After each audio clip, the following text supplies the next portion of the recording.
पागल प्यार, मनसा और वे अजीब आदमी खून से लथपथ मरा पड़ा है। मकान मालिक ने इसकी सूचना पुलिस को दी। उस कमरे में क्या हुआ था? मनसा कौन है? कौन है वो अजीब आदमी? यह देखकर आप सबने क्या किया? आइए देखते हैं कौन है मनसा और वो अजीब आदमी। कुछ महीने पहले कन्नूर, केरल मनसा एक ट्रैफिक इंस्पेक्टर राजेंद्रन नायर की बेटी हैं, जो केरल के कन्नूर जिले से ताल्लुक रखते हैं।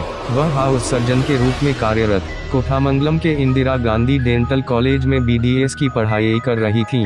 MBBS की पढ़ाई पूरी करने के बाद प्रैक्टिकल एक्सपोजर पाने के लिए 1 साल की इंटर्नशिप करनी होती है, जिसके लिए उन्हें कई जगहों पर सर्विस करने के लिए तैनात किया जाएगा। इसके बाद से मनसा अपने दोस्तों के साथ पेइंग गेस्ट के तौर पर रह रही थी और अजीबोगरीब लड़के का नाम 29 साल के नागूर मीरान है। वह भी केरल के उसी कन्नूर जिले से ताल्लुक रखते हैं। उनके पिता राघोथमन एक स्त्री रोग विशेषज्ञ थे, जो कन्नूर के एक निजी अस्पताल में कार्यरत थे, जबकि उनकी मां रंजीता गृहिणी थी। नागूर का छोटा भाई रागुल कार्डियोलॉजी में स्नातकोत्तर पाठ्यक्रम कर रहा है। नागूर ने कन्नूर में अपना स्कूल और कॉलेज पूरा किया और फिर बेंगलोर में सर्जिकल इंस्ट्रूमेंट्स और न्यूरोलॉजी में एक कोर्स पूरा किया। 1 साल से वे कोयम्बटूर जिले के KMCH अस्पतालों में सर्जन के तौर पर कार्यरत थे। वह छुट्टी के अंतराल के लिए कन्नूर लौट आया। हालांकि मनसा और नागूर कन्नूर के रहने वाले हैं, लेकिन दोनों की मुलाकात इंस्टाग्राम पर हुई थी। इंस्टाग्राम में अपनी बातचीत शुरू करते हुए वे कन्नूर में एक दूसरे से मिले। नमस्ते, मैं नागूर हूं। उन्होंने अपना परिचय मनसा से कराया। मैं मनसा हूं। दोनों ने हाथ मिलाया। दोनों जल्द ही करीबी दोस्त बन गए। मनसा के जन्मदिन के दौरान नागूर एक फूल लेकर आया और यह कहकर अपने प्यार का प्रस्ताव रखा, मनसा, मैं तुमसे प्यार करता हूँ। जिस दिन मैं तुमसे इंस्टाग्राम पर मिला, मैं तुम्हारे प्यार में पड़ गया। वह शुरू में अवाक रह गई। वह अंततः अपने प्यार का प्रतिशोध लेती है। मनसा के साथ अधिक समय बिताने के लिए नागूर ने कोयम्बटूर के KMCH में एक सर्जन के रूप में अपनी नौकरी से इस्तीफा दे दिया और कन्नूर लौट आए, जहां उन्हें कन्नूर में एक सर्जन की नौकरी मिली। कपल्स ने 1 साल तक केरल की कई जगहों पर जाकर साथ में ज्यादा वक्त बिताना शुरू किया। इडुक्की बांध की यात्रा के दौरान नागूर ने मनसा के होठों को चूमा। अपने कपड़े उतारकर उसने मनसा की पोशाक को एक तरफ फेंक दिया और वे दोनों बिस्तर पर सेक्स करने लगे और कंबल में सो गए। अगले दिन नागूर के दोस्त प्रणव का फोन आता है, जिसने कहा, अरे नागूर दा, कहाँ हो? वह सो रहा है भाई, मनसा ने उससे कहा। प्रणव ने कहा, ओह ठीक है माँ, अगर वह जागता है तो उससे मुझे माँ बुलाने के लिए कहो। वह मान जाती है और प्रणव ने उसका फोन काट दिया। वह अचानक फोन बंद करने से पहले नागूर की पूर्व प्रेमिका रेशिका की तस्वीरों के सामने आती है। इडुक्की बांध में जाकर वह इस मुद्दे के बारे में बात करती है, जिस पर उसने कहा, वह चाहती थी कि मैं एक गृहिणी के रूप में काम करूं, बच्चों की देखभाल करूं, इसलिए मैंने उससे ब्रेकअप कर लिया। पुरुषों का सम्मान तभी होगा जब वे पैसा कमाएंगे। तो तुमने मुझ पर भरोसा नहीं किया? प्यार में भरोसा अहम होता है नागूर। आपने न केवल अपने पूर्व प्रेम के बारे में, बल्कि अपने परिवार के बारे में कुछ तथ्यों को और छिपाया है। आपने कहा, आप अपने परिवार में एकलौता पुत्र हैं, लेकिन आपका एक छोटा भाई भी है। इतना झूठ क्यों? और आपने इंटीरियर डिजाइनर के रूप में अपनी नौकरी के बारे में झूठ बोला क्यों? यह सुनकर नागूर आग बबूला हो जाता है और उससे कहता है, बंद करो मनसा, आप जानते हैं कि मेरा काम कितना कठिन है। आप भी सिर्फ एक मेडिकल छात्र हैं, है ना? एक सर्जन के रूप में हमारे पास बहुत तनाव और नौकरी है। मैंने सिर्फ तुम्हारे लिए झूठ बोला था, लेकिन तुमने मुझे ठीक से समझा भी नहीं। इस गर्मागर्म बहस से कपल्स के बीच ब्रेकअप हो जाता है। फिलहाल ACP साई अधिष्ठा अपराध स्थल पर आते हैं, जबकि फोरेंसिक अधिकारी, चिकित्सा परीक्षक और अन्य पुलिस दल कमरे के अंदर जाते हैं। कुछ कुत्ते कमरे में भागते हैं। इंस्पेक्टर जोसेफ की ओर देखते हुए आदित्य ने पूछा, सर, क्या मनसा के माता पिता आए थे? इंस्पेक्टर ने सिर झुका लिया। यह देखकर आदित्य ने पूछा, सर, मैं तुमसे ही पूछ रहा हूँ, हमारी पुलिस ने अभी तक उन्हें सूचित नहीं किया है। सर, आदित्य ने मनसा के दोस्तों को हिरासत में ले लिया, जबकि राजेंद्रन के साथी कांस्टेबलों ने उन्हें सूचित किया। सर, ऐसा लगता है कि आपकी बेटी की किसी ने गोली मारकर हत्या कर दी थी। ACP साई अधिष्ठा ने आपको आधिकारिक जांच के लिए आने के लिए कहा है। ऐसा लगता है मनसा की मां यशोदा कन्नूर के एक निजी स्कूल में कार्यरत एक स्कूल शिक्षिका हैं। वह एक टीवी में मनसा की मौत की खबर देखती है, जहां रिपोर्ट आती है। महत्वपूर्ण खबर, एक दंत चिकित्सक छात्रा को उसके कमरे में एक अज्ञात अजनबी ने गोली मारकर हत्या कर दी थी। उसका नाम और फोटो यहाँ है। मनासा की फोटो और नाम देखकर उनकी मां सदमे से बेहोश हो जाती हैं। उसके साथी शिक्षक ने उसे जगाया। उसने अपने पति को फोन किया और उसी के बारे में पूछा, जिस पर उसने कहा यह सच है। उसके रिश्तेदार उसे मनासा की मौत के बारे में सांत्वना नहीं दे पा रहे हैं। इस बीच साईं अधिष्ठा ने मनासा की मौत के बारे में थाने में मनसा के दोस्त से पूछताछ की। मनसा को आप कितने सालों से जानते हैं श्रीमान? 2-3 महीने से हम मानसा सर को जानते हैं, उसके एक दोस्त ने उससे कहा। उन्हें देखते हुए उन्होंने पूछा, उसका चरित्र कैसा है? पीछे की पुलिस उसे देखती है क्योंकि वे इकबालिया बयान दर्ज कर रहे हैं। दोस्तों ने कहा, सर वह सभी के लिए बहुत मिलनसार है। वास्तव में उस दिन क्या हुआ था श्रीमान, हम सब कमरे में खाना खा रहे थे। खाना खाकर वह आदमी हमारे कमरे में आ गया। उसे देखकर मनसा सचमुच चौंक गई और उसने नागूर को लेकर कमरे में ताला लगा दिया। उनके बीच तीखी नोकझोंक हुई जो और बिगड़ गई। 1 सेकेंड के भीतर हमने 3 गोलियों की आवाज सुनी सर। दरवाजा खोलकर हमने देखा कि मनसा और नागूर खून से लथपथ पड़े हैं। एक अन्य लड़की ने आंसुओं में कहा और उन्होंने आगे कहा, इस समय हमने घर के मालिक को इस घटना के बारे में सूचित किया। इसके बाद वे ऊपर आ गए। उसी समय राजेंद्रन नायर को मनसा का शव और ऑटोप्सी रिपोर्ट मिलती है जो कहती है मनसा को उसके पेट और सिर में गोली मारी गई थी, जबकि नागूर ने सिर में खुद को गोली मार ली और मर गया। वह दुख और पीड़ा में रोया, इस बात का अफसोस करते हुए कि वह अपनी बेटी को बचाने में विफल रहा है। मनसा की मृत्यु के कुछ दिनों के बाद आदित्य कनूर में राजेंद्रन के घर जाता है। मनसा की तस्वीर को देखते हुए आदित्य ने कहा, सर आपकी बेटी की मौत के संबंध में मुझे आपकी और आपकी पत्नी की जांच करनी है, चूंकि कई चीजें हैं जो इस मामले में रहस्यमय हैं। राजेंद्रन ने अपने आंसू पोंछे और अपनी आश्रुपूर्ण पत्नी को ले आए। वे दोनों सोफे में बैठे हैं। आदित्य के साथी पुलिस अधिकारियों ने देखा, जिनके हाथों में कैमरा और कलम है। आदित्य ने पूछा, सर क्या आप नागूर को पहले से जानते हैं? कुछ देर उसे देखते हुए उसने जवाब दिया,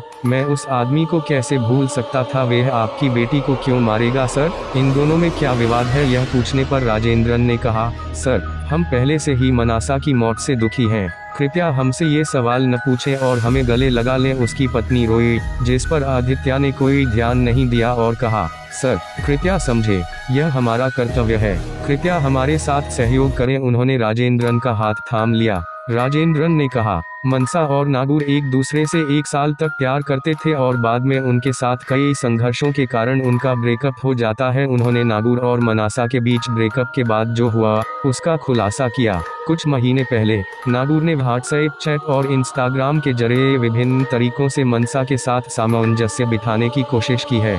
जैसे ही वह मनसा को उसे स्वीकार करने और अपनी गलतियों को सुधारने का वादा करके उसे परेशान करता रहता है। चूंकि वह हद से आगे जा रहा था, इसलिए मनसा को गुस्सा आ गया और उसने अपने पिता से नागूर के बारे में शिकायत की। चूंकि राजेंद्रन एक ट्रैफिक कांस्टेबल था और कनूर डीएसपी सदानंदम का करीबी दोस्त था, इसलिए वह मनसा और यशोदा को थाने ले जाता है। नागूर के परिवार के सदस्यों को भी थाने लाया जाता है, जहां डीएसपी सदानंदम ने कहा, अरे युवक, प्यार में तो ये सब आम है। मनसा तुम्हें पसंद नहीं करती है ना? अगर वह आपको पसंद नहीं करती है तो आप उसे परेशान क्यों करते रहते हैं? जैसे ही उसने गुस्से में उसे देखा, डीएसपी ने कहा, उसे फिर से परेशान मत करो। यदि आप एक बार फिर उसे परेशान करते हैं तो मुझे आपके खिलाफ आधिकारिक कार्यवाही करनी होगी। डीएसपी की इस कड़ी चेतावनी को सुनकर नागूर के परिवार ने आश्वासन दिया कि उनका बेटा अब मनसा को परेशान नहीं करेगा, जैसा कि उन्होंने आश्वासन दिया, और इस समस्या के निष्कर्ष के रूप में कागज पर समझौते पर हस्ताक्षर किए। दोनों परिवारों ने इस उम्मीद में भाग लिया कि आगे कोई समस्या नहीं होगी। वर्तमान में यशोदा ने कहा, कुछ दिनों बाद मानसा ने ब्रेकअप सर के बाद अपनी दैनिक जीवन शैली बदल दी। उसकी सहेलियां थीं, पढ़ाई थी, एक नियोजित जीवन था और सर को पूरा करने का उसका अपना एक सपना था, लेकिन दुर्भाग्य से वह मर गई। आदित्य ने उन्हें सांत्वना दी और वापस उनके घर भेज दिया। आयुक्त से अनुमति मांगते हुए आदित्य नागूर के परिवार से मिलती है। नागूर के माता पिता राघोथमन और रंजीता उसके जीवन के बाद के बारे में बताना नहीं चाहते हैं और जांच को रोकने के लिए आदित्य से विनती करते हैं, जबकि नागूर के भाई राहुल रोशन ने कहा, सर मैं बताऊंगा कि उस मामले के बाद क्या हुआ। आदित्य ने उससे पूछा, आपके भाई राहुल को क्या हुआ? राहुल ने कहा, वह अवसाद की एक बड़ी स्थिति में चला गया सर। वह अपने चिकित्सा कर्तव्यों पर ध्यान केंद्रित करने में असमर्थ था और उसने शराब पीना शुरू कर दिया। उसे शराब की लत और अवसाद के चरण से उबरने में समय लगा। कुछ दिनों बाद उसने अपने दोस्तों से कहा कि वह एक सर्जन के रूप में अधिक पैसा कमाने के इरादे से यूएसए जा रहा है ताकि मनसा को वापस जीतने की संभावना हो। उसने मुझे इसके बारे में व्हाट्सएप में सूचित किया। हालांकि उसकी मां ने उसे यह सब बकवास बंद करने के लिए कहा और उसे कमरे के अंदर भेज दिया, जबकि नागूर के पिता ने कहा, यह सब झूठ है सर। नागूर ने हमसे कहा कि वह यूएसए जा रहा है। इसके अलावा उन्होंने बताया, वीजा और दस्तावेज के लिए आवेदन करने के लिए उन्हें 1 सप्ताह के लिए एर्नाकुलम में रहना होगा और एर्नाकुलम चले गए। वास्तव में उनका यूएसए सर के लिए जाने का इरादा नहीं था। उनका इरादा एर्नाकुलम में मनसा से मिलने का था और उसने मानसा के घर के पास एक मकान किराए पर ले लिया। घर के मालिक ने शुरू में उसे 1 हफ्ते का किराया देने से मना कर दिया, लेकिन उन्होंने झूठ बोलकर उन्हें आश्वस्त किया कि वह एक इंटीरियर डिजाइनर हैं। उस पर विश्वास करके उन्होंने घर दिया है। उन्होंने मनसा की दैनिक गतिविधियों को उसकी जानकारी के बिना देखा है, उनका समय, स्थान और स्थान जान लिया है कि वे कहाँ जाते हैं। वह बैल्कनी के पोस्टर से देख रहा था। अपने तकनीकी कौशल का उपयोग करके पोस्टर में छेद करके वह बिना किसी संदेह के उसे देख रहा था। उन्होंने पूरी योजना और क्रियान्वयन किया है। ओह, आपके बेटे में भी तकनीकी प्रतिभा थी, एक अन्य पुलिस अधिकारी ने कहा, जिस पर राघोथमन ने कहा, उनके पास एक बहुत बड़ी प्रतिभा थी, लेकिन उन्होंने इसका सही तरीके से इस्तेमाल नहीं किया। इसी 1 सप्ताह के दौरान वह मनसा से 4 बार मिल चुका है और उससे बात करने लगा है, लेकिन कुछ भी नहीं निकला। आदित्य ने राहुल से सीखा कि मनसा को भविष्य के समय में नागूर की ईमानदारी और सच्चाई के बारे में और संदेह था। चूंकि इन 1 सप्ताह की अवधि के दौरान मनसा की ओर से कोई प्रतिक्रिया नहीं हुई, वह सीधे मनसा के पीजी के पास गया। यह जानकर कि वह पहली मंजिल पर रह रही है, वह अंदर चला गया। यह देखते हुए कि कोई मौजूद नहीं है, वह पहली मंजिल पर गया, जहां मानसा और उसकी 5 सहेलियां दोपहर का भोजन कर रही थीं। नागूर को देखकर मनसा चौंक गई, चूंकि यह एक महिला छात्रावास है और ईशान उनसे बचकर उस मंजिल पर कैसे आ सकता था। बिना किसी जटिलता के वह उसे कमरे के अंदर ले गई और तीखी बहस में वे दोनों एक दुखद मौत से मिले। रंजीता ने आगे कहा, मुझे आश्चर्य है कि नागूर को वह बंदूक कैसे मिली सर, और किसी ने भी इस बंदूक पर ध्यान नहीं दिया। हो सकता है कि आपका बेटा बंदूक अपने झटके या जेब में या अपनी पैंट के पीछे रख सकता था, एक पुलिस अधिकारी ने कहा, जिस पर साइम अधिष्ठा ने घूर कर देखा। कम से कम अपने दूसरे बेटे राहुल से तो कहो कि मैडम सावधान रहना, आदित्य ने कहा और अपने साथी पुलिसकर्मियों के साथ चला गया। हालांकि राहुल ने उन्हें रोक दिया और कहा, सर, मुझे अपने भाई नागूर की मेक माई ट्रिप वेबसाइट में पोस्ट की गई एक तस्वीर देखने को मिली, लेकिन मुझे नहीं पता कि उसने वह फोटो क्यों पोस्ट की थी। आदित्य को वह फोटो मिली और वे उस फोटो को देखकर बेहद हैरान रह गए। यह तस्वीर तब ली गई है जब नागूर इडुक्की जिले की अपनी यात्रा के दौरान मनसा के साथ घनिष्ठ हो गए थे। इसके अलावा नागूर ने एक टिप्पणी पोस्ट करते हुए कहा है, इस होटल में अपनी प्रेमिका मनासा के साथ मेरा अच्छा अनुभव रहा। हम दोनों के बीच एक पागल रोमांस था। हालांकि शुरुआती दौर में हैरान आदित्य ने महसूस किया कि नागूर ने मानसा को ब्लैकमेल करने या उसके प्रति अपनी नाराजगी को पूरा करने के लिए पोस्ट किया है। 6 महीने बाद उन्होंने आयुक्त को रिपोर्ट सौंप दी और कहा, सर, प्रेम टूटने को सहन करने में असमर्थ नागूर ने मनसा की हत्या कर दी। इसके अलावा उसने यह सुनिश्चित करने के बाद खुद को माच डाला है कि वह मर गई है। ये सब ठीक है आदित्य, उसे मारने के लिए उसके पास बंदूक कैसे थी? क्या यह रहस्यमय नहीं है? यह सुनकर साईं आदित्य ने कहा, आप उस सर के लिए अपना सिर खुजलाना नहीं चाहते हैं, क्योंकि हमने इसकी जांच की है। कमिश्नर ने कुछ देर उसकी ओर देखा, शब्दों की खोज करते हुए। आदित्य ने उसकी ओर देखा और कहा, आमतौर पर बंदूकें सेना के जवानों, पुलिसकर्मियों और पूर्व सैनिकों द्वारा रखी जाती हैं, और यह एक फैक्ट्री में गन है। निश्चित रूप से ये बंदूकें भारत में नहीं बनी हैं, यह विदेशों से ही आ सकता है। इस बंदूक को हासिल करने के लिए उन्होंने 4 लाख रुपए खर्च किए हैं। उन्हें यह बंदूक आदित्य कहाँ से मिली? कमिश्नर ने फाइल देखते हुए पूछा। आदित्य ने अपना फोन लिया और कमिश्नर को एक YouTube वीडियो दिखाया। वीडियो देखकर कमिश्नर ने उससे पूछा, वह कौन है? आदित्य, यह नागूर का दोस्त है सर। उन्होंने कुछ महीने पहले एक यूट्यूब वीडियो पोस्ट किया है। वही बंदूक अपने पास रखकर उन्होंने जंगल में पहुंच दिए हैं। नागूर ही नहीं, कई लोग हैं जो इस अपराध में शामिल थे। कमिश्नर हैरान रह जाते हैं। थोड़ा सा पानी पीते हुए उन्होंने पूछा, तो आपको आखिरकार मिल ही गया, क्या मैं सही हूँ? आदित्य ने हंसते हुए कहा, मैंने नागूर के करीबी दोस्त विजय आदित्य को पकड़ लिया है। विजय का सामना करने पर मैं चौंक गया सर। नागूर, विजय आदित्य और उनके दोस्त बिहार के लिए रवाना हो गए हैं। वहां जाकर वे एक व्यक्ति से मिले हैं और 4 लाख रुपए खर्च कर बंदूक खरीदी है। उस बंदूक में 7 गोलियां हैं सर, और उस 7 गोलियों में नागूर को 3 गोलियां लगी हैं। उस बंदूक में 4 गोलियां बची थीं। तो तुमने उस आदमी को पकड़ लिया जिसने वह बंदूक दी थी, और साथ ही नागूर के दोस्तों को भी, क्या मैं सही हूँ? साईं अधिष्ठा ने मुस्कुराते हुए कहा, हाँ सर, मामला सुलझ गया और अब से मैंने आपको सबूत सौंपे हैं। बात करते समय साईं अधिष्ठा को उनकी बेटी का फोन आता है, जिसने उन्हें जल्दी आने के लिए कहा। वह जल्दी आने को राजी हो गया। आयुक्त को सलामी देने के बाद वे छुट्टी लेते हैं। कमिश्नर साहब के कमरे से बाहर जाने से पहले उन्होंने कहा, सर, इस एक खास घटना से निश्चित तौर पर मानसा और उनके परिवार को नुकसान हुआ है। उनका दृढ़ विश्वास था कि उनकी बेटी एक दिन दंत चिकित्सक बनेगी और भविष्य में उनकी देखभाल करेगी। यशोदा और राजेंद्रन के लिए यह एक बड़ी क्षति है सर, और मनासा के लिए भी यह एक बड़ा नुकसान है, चूंकि उसके बहुत सारे सपने थे। फिर नागूर के बारे में क्या उसके कोई सपने नहीं हैं? यह सुनकर साईं अधिष्ठा हंसे और कहा, बचे नहीं सर, उस कमीने को उसके अक्षम्य अपराध के लिए जेल भेजा जाना चाहिए था। मैं अब तक उसकी आत्महत्या को सहन नहीं कर पा रहा हूँ। मुझे गुस्सा आ रहा।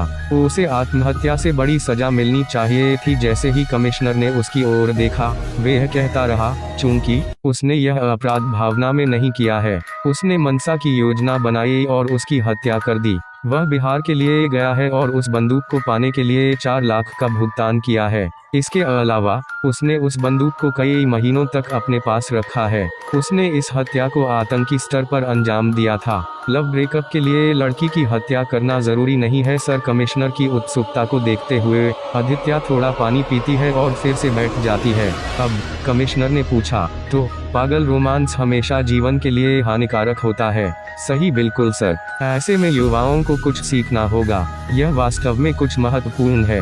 अगर उनका ब्रेकअप हो जाता है तो उन्हें अपना जीवन खराब किए बिना आगे बढ़ना चाहिए। इसके अलावा उन्हें विचलित होने से बचते हुए उस लड़की को हिलने देना चाहिए। उन्हें अपने परिवार के बारे में सोचना चाहिए और ब्रेकअप को भूल जाना चाहिए। युवाओं को अपना जीवन खराब नहीं करना चाहिए और यह महसूस करना चाहिए कि वे 21वीं सदी में हैं। हमें पता होना चाहिए कि क्या करना है, किस उम्र में क्या करना है और क्या नहीं करना है। धन्यवाद महोदय। वे उठता है और बाहर चला जाता है। उपसंहार, इस विशेष घटना से युवाओं को सबक सीखना चाहिए। यह बहुत जरूरी है। यदि आप किसी लड़की या लड़के से संबंध तोड़ लेते हैं तो कृपया अपना जीवन खराब न करें और अन्य लोगों के जीवन को तबाह न करें। ब्रेकअप के लिए जो भी कारण हो, यह ठीक है।